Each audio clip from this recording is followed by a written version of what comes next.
Hello, hello to everyone in New York, New Jersey, Connecticut, and around the world. I'm Dr. Bowden Akbari, Director of Communications at Regional Plan Association, and you're listening to RPA Radio. This is the place to dive into RPA's work to build a better tri-state region and discuss relevant topics shaping regional planning efforts. As of the date of this recording, New York has enjoyed 3 months of the nation's first ever congestion pricing program, which charges most drivers to enter Manhattan's congestion relief zone. That's the central business district south of 60th Street down to Battery Park. On January 5th, the program went into effect in an effort to ease record-breaking gridlock, improve air quality, and raise funds for the city's mass transit system. The program requires drivers to pay a fee for their vehicle to enter the relief zone, with the fee set higher for larger vehicles that travel during peak times and lower for smaller vehicles and for travel during off-peak times.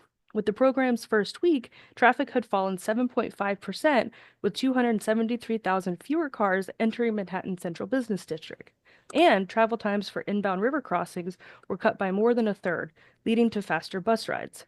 By the end of January, tolls from the congestion pricing program had generated $48.66 million in revenue, putting it on track to meet the MTA's first-year target of $500 million. So far, a very successful program. Now, to dive into the history of the program, how we achieved this historic milestone, the benefits we've seen thus far, and what we can expect moving forward, I'm joined by RPA's Executive Vice President, Kate Slevin. Welcome, Kate. Hi, it's great to be on here. For those of you that don't know, Kate Slevin has led an illustrious career in urban planning here in the tri-state area, with a particular passion for mass transit. Isn't that right, Kate? That's right. I spent a lot of time talking about subways, buses, bikes, and greenways, and generally how we can build our region in a way that allows us to lead lower carbon lives and gives us more ability to talk to our neighbors and see each other on the street. So yeah, it's been a few decades now of talking about all these things. Yeah, we're big fans of mass transit here at RPA, that's for sure. Thanks for joining. In a recent blog post Kate put out on RPA's blog, which we'll link to in the show notes, you tell a longer story for any transit nerds that want to dive in. But for our purposes here, Kate started her career as a park ranger, and then after planning school, took a job as a commerce associate at a scrappy nonprofit called the Tri-State Transportation Campaign, where she rose through the ranks to executive director, and even at one point hired Veronica Vanderpool, the former acting FTA director. So no small claim to fame there, Kate. You want to you want to tell our listeners a little bit more about your career as a planner and how you came to RPA? Yeah, sure. I mean, I first encountered RPA actually after 9/11. I was in graduate school at NYU during 9/11 and, dealt with the fallout from there and the aftermath. And I was told by, I think, one of my professors that this organization that was sort of a leader in urban planning was pulling together a visioning session called Listening to the City about how to rebuild Lower Manhattan, and they were looking for volunteers. And so that was way back in 2001. And that urban planning group was, of course, Regional Plan Association. And so that's the first time I learned about the organization. And then I worked side by side with many of the staff over the years, both at the Tri-State Transportation Campaign and then at a stint in city government at the tail end of the Bloomberg administration when I was at New York City DOT, pushing for more bike lanes, safer streets, better bus service. And so, I even before I worked at RPA, I knew them, respected them, and so it was a great honor to come work at the organization. And so I've been here a while now, about coming up on 9 years this spring. Nice. And when you first came to RPA, I believe that was 2016. What brought you in? What was, the first work that you were working on? So at the time, RPA was finishing its fourth regional plan. Every generation or so, the organization actually puts together a blueprint for growth and development in the region. And the last one was put together in 2017. And they were looking for someone to come in and help with public engagement around the plan and around some of the concepts in the plan. So I came in as the director of outreach for the fourth regional plan back then and crisscrossed around the region, talking to people about their visions for their communities and for the region as a whole. And we incorporated all of those ideas and all that feedback into the plan. And we were really proud of what we put together at the end, not only because of the policies and projects and sort of agenda it set for the region, but also the process we used in terms of getting that information and incorporating thoughts from people across the region, some of whom, traditionally didn't know what urban planning was. We partnered with a number of organizations that have, in my mind, been left out of the planning process for decades. Immigrant communities, lower income communities, Black and Brown communities. And so we really tried to bring them in and have their beliefs and feelings and perspectives about the region incorporated into the plan. Absolutely. And for any listeners, if you want to know more about RPA, our four regional plans, episode one covers those topics, and episode two gets at this point of equity in the planning process through a discussion of the Healthy Region Planning Exchange with Vanessa Barrios. So if you want to dive into that, that's what episode two is about. But Kate, going back to congestion pricing. So it's been a long journey. You've been here for quite a bit of it. It also predates you, but could you walk our listeners through that journey? I know you're laughing because it's true.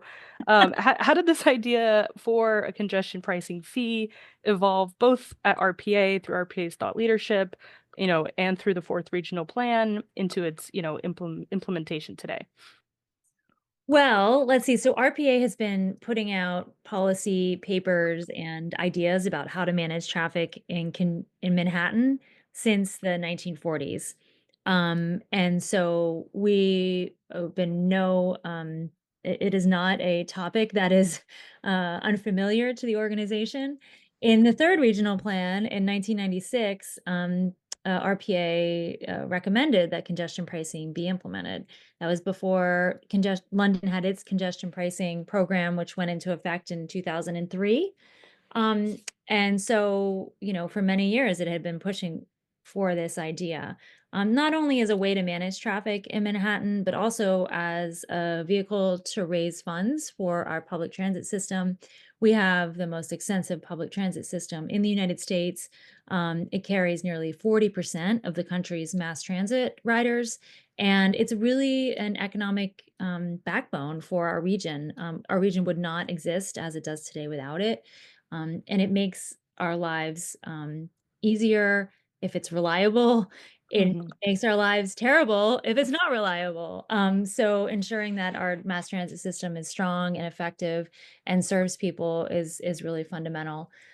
So I think after 2003, when London implemented congestion pricing, a lot of people in New York, myself included, because I was at the Tri-State Transportation Campaign at the time, started to think about how it could be implemented in New York. A lot of New Yorkers see London as sort of its a comparable city. It's comparable in size and sort of importance in the world. And so we thought if it was succeeding there, that it would have a chance of being implemented in New York and succeeding in New York. In 2007, we were really lucky after a lot of advocacy to have Mayor Bloomberg incorporate congestion pricing into his sustainability agenda for the city. That was 2007, so nearly 20 years ago. And then we saw various iterations of congestion pricing or tolling our bridges coming into the central business district as a way to pay for mass transit. But it really, I think, so there was about, I would say, three pretty substantial efforts around, investing in transit and managing traffic and raising money for things like station accessibility, new train cars, new cleaner buses. And the one that really took hold, where we actually were able to get congestion pricing passed, was in 2019, where we got it authorized by the state legislature after Governor Cuomo endorsed it and set up a panel that made recommendations on how to fix traffic, fund the MTA, and also reform the MTA as well. And then COVID hit. And the first Trump administration came into power, and we had a delay in terms of implementing the program. And it didn't go into effect until this year. I think during that 5-year period, some of us were worried it was never going to go into effect.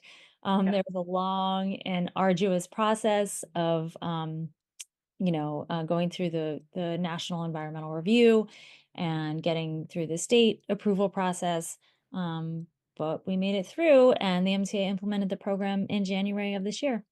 What a journey. I mean, you summed it up. You summed up about 25 years of community engagement, lobbying, advocacy in a few minutes. So well done. A lot Um, has happened in that time. I mean, just a thinking back great to when we deal. first started pushing for it, like, we didn't have these smartphones, there was, like, no countdown clocks in the subway, there weren't any bike lanes in the city. It's a whole different world, and just even the urban form of the city has changed a lot over that time, and a lot of our policy tools that we use and sort of funding mechanisms haven't. Right? So it's just sort of interesting to see how much has changed, and we were still talking about congestion pricing 20 years later. So it's very, very good. It's now in place, and we actually get to see the benefits. Absolutely. And in that process, you touched a little bit on, community engagement and stakeholder engagement during the fourth regional plan. But could you talk about how, whether it's at Tri-State or at RPA or different organizations within the broader congestion pricing now coalition, how did the coalition or you yourself engage with stakeholders in government and business and community to help, get it passed into law? Well, I think one of the first things we had to combat was the idea that uh, paying a fee to drive into Manhattan was regressive. Mm. So in the initial proposals, a lot of the outer borough elected officials opposed it, and some still do. But the idea that congestion pricing was inequitable, I feel like over the first iteration, that was a big barrier because it was unfamiliar. People didn't really understand what percentage, and such a high percentage of people in New York are reliant on public transit. And what a huge share of people coming into the central business district are already on transit. So we spent a lot of time just educating people. Simple things like if your household owns a car, you're wealthier than your neighbor that doesn't own a car on average across the region, right? In New York City, over 50% of the households don't even own a car. So they're totally reliant on the public transit system. So I think that was one education piece that we spent a lot of time on over the first couple years, just because I think that's one of the key reasons why we weren't successful the first round is because this was seen as something that would benefit Manhattan and really hurt the outer boroughs, when in fact it's a program that is benefiting the transit system overall. And I think the another challenge that we had was around the idea of who owns and manages the MTA. So a lot of people in New York are surprised to know that the governor is actually in charge of the MTA. And so if something goes wrong with the subway system or the bus system, a lot of people tend to blame the mayor. And really, the mayor has a role in the MTA. He appoints MTA board members, and he helps or she helps fund the system. But the governor is responsible for the MTA and how it functions. And so, and sort of leading up to 2019, some of our partners at groups like Riders Alliance and other organizations did a lot of education around just whose responsibility it was to fix a declining transit system. I didn't mention this earlier, but about around like 2015, the subway system really started to fall into a state of disrepair. It was so overcrowded, so delayed, and people were really starting to feel the effects of that in their daily lives, and so they were looking for someone to blame for those the problems they were having just getting around. So Yeah, I I think think that I think anyone in the city remembers the summer of hell of 2017. It was Yep, the worst, and in a way that really galvanized a lot of people to think about how do we fix the subway, and as you right, say, targeting the right crowd, taking that discontent and targeting the mayor isn't right, the right outlet. Taking it to the state level was right, was was the means. Yeah. right. And I think, I mean, one thing I think any transportation policies discussion struggles with, whether in New York or elsewhere, is that a lot of the people who actually ride the system and are dependent on the system are not the voices you hear talking about these things, right? You have you're more likely to hear from people who drive, right? We are a very car-oriented society, And traditionally, like transportation policy discussions haven't done a great job of including people from different backgrounds, right? Immigrant communities, lower income communities, communities of color across the city. And I think that's something we still struggle with in our coalition building for congestion pricing, is that, people want to be brought into the process. And that can be difficult when they feel like this is something that's sort of happening outside of their daily lives. And so I think that's something we still struggle with a little bit. And so that's been sort of through the we've done a lot of public outreach. We've done just, hundreds and hundreds of meetings, us and our coalition partners, about congestion pricing. And we still talk on almost every coalition call about how to reach underrepresented groups in our coalition. And I'm sure some people out there who are in similar campaigns are having those same conversations, and making sure you're being true to the people you're trying to help, and not just being, a talking head on a policy topic. Yeah, and you're right about the voices of the writers, needing to be elevated. And we do have, organizations like Writers Alliance, like Tri-State, that really elevate those voices. But it's almost a case of not quite the silent majority, but the less vocal majority. As you said, car drivers tend to be a lot more wealthy, a lot more well connected, better educated, and those socioeconomic factors lead to them having an outsized voice, even though they are a minority in the city. We are a mass transit city, and getting Yeah. the voices of writers front and center on this, I think, is really important. If you could take us back to just before 2019, so in 20, you mentioned 2015, we have a real decline in the efficacy of the subway system, reliability issues, overcrowding. The summer of hell kicks in 2017, and those subways were hot, slow, terrible. I mean, it's hard to overstate how bad that summer really was. And so can you kind of take us through from, let's say, the summer of 2017 through the signing of the law in 2019? What was going on at the state level? What were some of those, those public hearings, perhaps? What were the arguments going on in Albany to get this thing signed? Yeah, so starting around 2017, a lot of the groups that had traditionally supported better public transit, cleaner air, came together and started rallying around a couple different coalitions. Fix the Subways and Fix Our Transit were the name of the two big coalitions. And I think one key to congestion pricing success uh, in Albany was that we really did have a big tent coalition of people who supported it. Everything from local environmental justice organizations and community development organizations to the big business and real estate groups in New York, and a lot of groups in between. So there's a lot of different interests that were saying this is okay. This is something we want to do. We think it's important to advance, and I think that really helped. We just did a lot of the media work, coalition work. The governor set up a panel called Fix NYC panel that was supposed to come out with recommendations about how to address traffic and fix the MTA, and tried to influence that document and their recommendations, and just a lot of like really retail education with elected officials and people across the city, with the media, just trying to explain that the benefits of the program.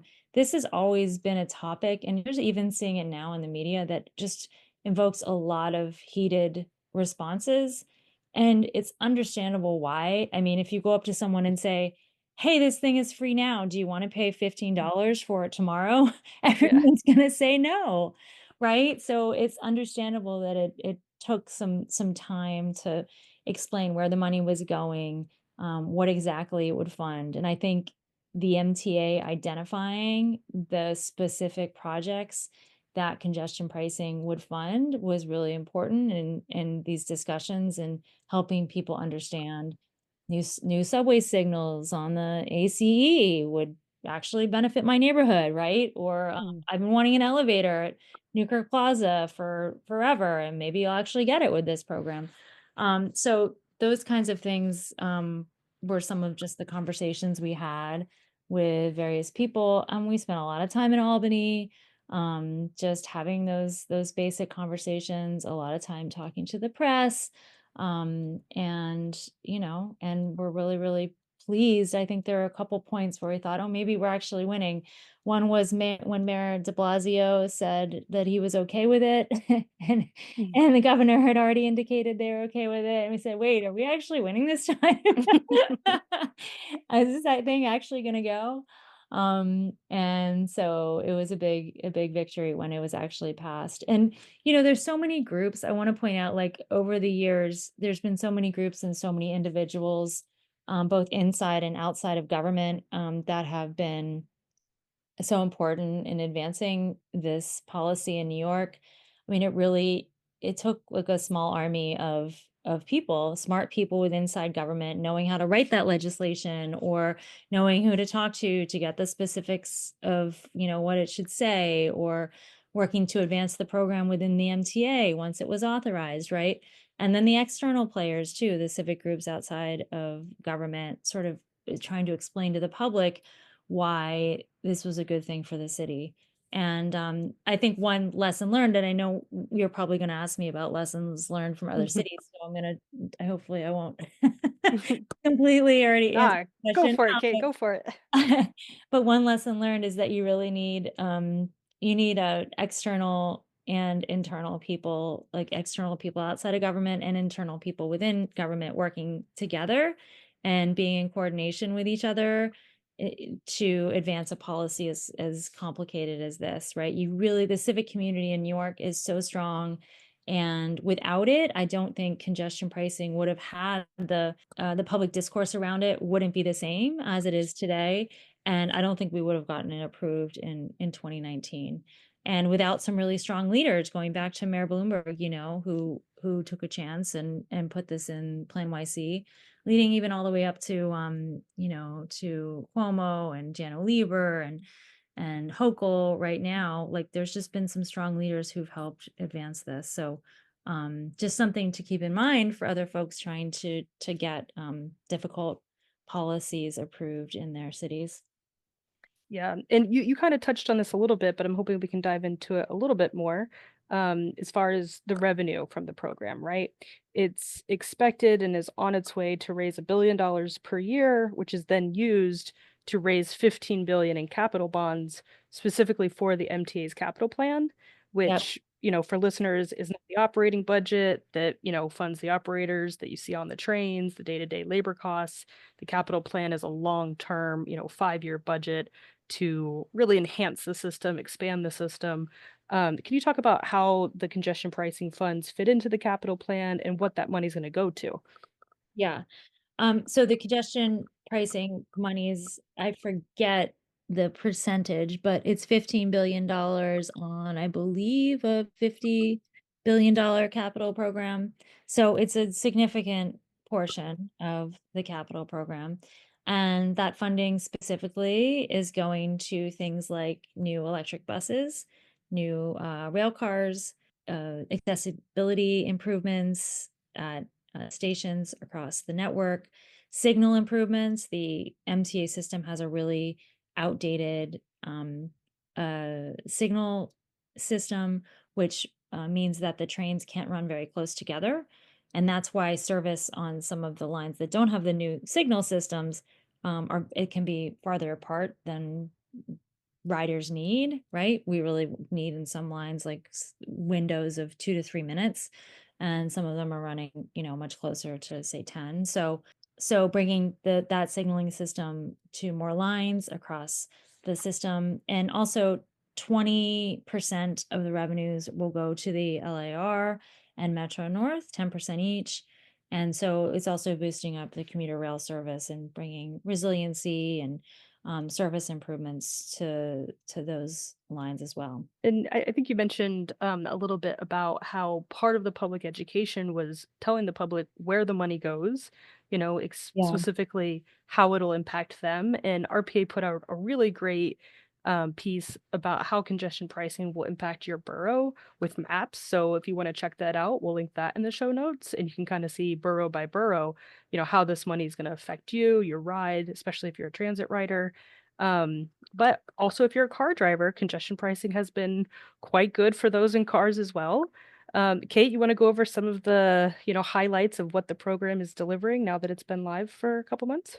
Sure, sure. First, I'll just say that one of the recent public opinion polls found that the people who support congestion pricing the most right now are the people who drive into the Manhattan Central Business District frequently.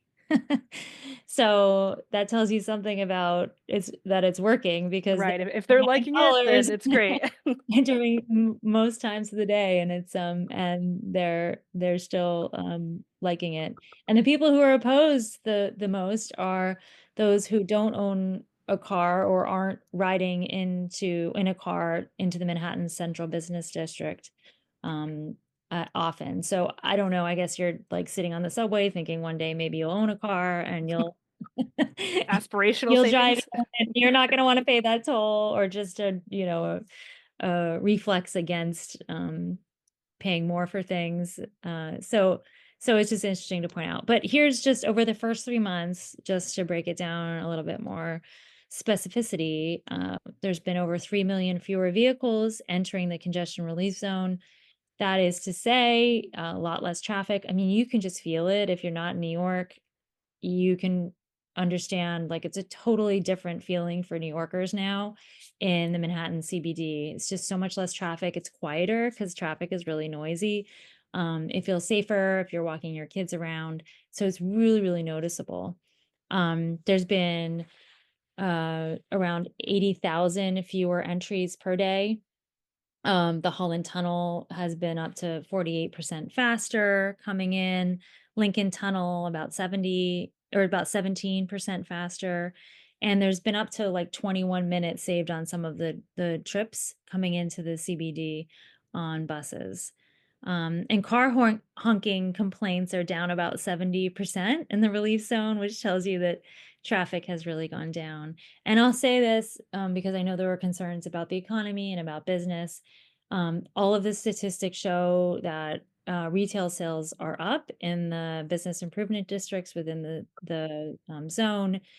Broadway show sales are up. Broadway revenues are up. So from what we're seeing, traffic is down, buses are moving faster, and local businesses and local economies are benefiting. Yeah, I mean, you can really hear the difference. I call the honking, the New York lullaby, and Mhm. car honking complaints being down is huge. So, I mean, that's a big quality of life issue for a lot of people. Traffic injuries from cars in the zone are down 50%. That's huge for everyone that cares about Vision Zero out there. We actually put together a video series of testimonies from folks, one of which was an Accessoride user. That's basically a shuttle system that takes folks with disabilities, door to door in the city. Accessorides moving 5% faster in the relief zone. And so really kind of across the board, we're seeing these benefits of, a program we hope we keep forever. Just to wrap up a little bit, Kate, we were talking about, how other cities, either globally or perhaps in the US, might be thinking about implementing this. You talked a little bit about, some of the lessons of using that inside outside approach. But if anyone's listening that is thinking about implementing this and advocating either in government or in advocacy, what would you say to them? I would say get a big tent coalition together, be patient, um, find a group of people that you enjoy working with and that have a good sense of humor, because these campaigns often take a while. Patience and a sense of humor. Get your messaging clear.